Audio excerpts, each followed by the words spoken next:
নোয়াখালী থেকে যুক্ত হচ্ছেন আমাদের সহকর্মী মাওলা সুজন। সুজন, নোয়াখালীর বন্যা পরিস্থিতি এখন কেমন দেখছেন আপনি? সে সাথে ত্রাণ এবং উদ্ধার কাজের অগ্রগতি কেমন?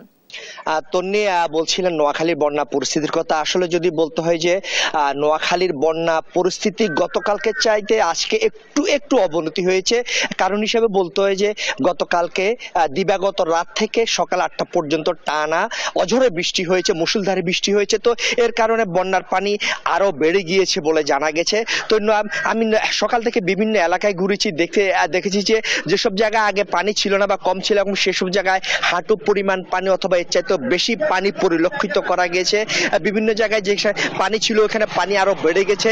যেসব ঘর বাড়িতে আগে পানি ঢুকে নেই, এখন গতকালকে রাতে বৃষ্টির ফলে আরো পানি বেড়ে গেছে। সাথে উজানের ঢলের প্রবাহে প্রবাহিত স্রোতের কারণে অনেক এলাকা নতুন করে প্লাবিত হয়েছে। কোথাও কোমর সমান পানি, এর চাইতে বেশি পানি। আবার কিছু কিছু জায়গা রয়েছে বা নোয়াখালীর যে 4টি উপজেলা সবচেয়ে বেশি আক্রান্ত হয়েছে, সেই 4টি উপজেলা কিছু কিছু জায়গা রয়েছে যে বুক সমান পানি তো তলিয়ে গেছে অনেক ঘর বাড়ি। তো আমি যদি আপনাকে ত্রাণের কথা বলতে চাই, সেটি হচ্ছে যে নোয়াখালীর যে কিছু কিছু অঞ্চল রয়েছে, বিশেষ করে 4টি উপজেলার যে সদর বেগমগঞ্জ, চাটখিল, সদর বেগমগঞ্জ, চাটখিল এবং যে বেগমগঞ্জ সোনারমুড়ি রয়েছে, 4টি উপজেলায় এই 4টি উপজেলায় যে যানবাহনের অভাবে বা সড়ক যোগাযোগের অপ্রতুলতার অভাবে ত্রাণ পৌঁছাচ্ছে না। তো এইসব আশ্রয় কেন্দ্রে মানুষগুলো নিদারুণ কষ্টে রয়েছে। বিশেষ করে শিশু ও বয়স্করা নানা সমস্যা ভুগছেন বলে জানা গিয়েছে। দেখা দিয়েছে শিশু খাদ্য সংকট এবং যে মহিলাদের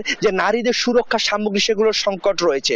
তো জেলা প্রশাসন তথ্য মতে যেটি জানতে পেরেছি, এ পর্যন্ত 1170টি আশ্রয় কেন্দ্রে প্রায় 2 লক্ষাধিক মানুষ আশ্রয় নিয়েছে। একই সাথে জেলাতে 21 লাখ মানুষ পানি বন্দী রয়েছে। তন্নি, এ হচ্ছে বন্যা ও ত্রাণ নিয়ে নোয়াখালী থেকে সর্বশেষ। সুজন, ধন্যবাদ আপনাকে। দর্শক, নোয়াখালী থেকে সেখানকার পরিস্থিতি জানাচ্ছিলেন আমাদের সহকর্মী মাওলা সুজন।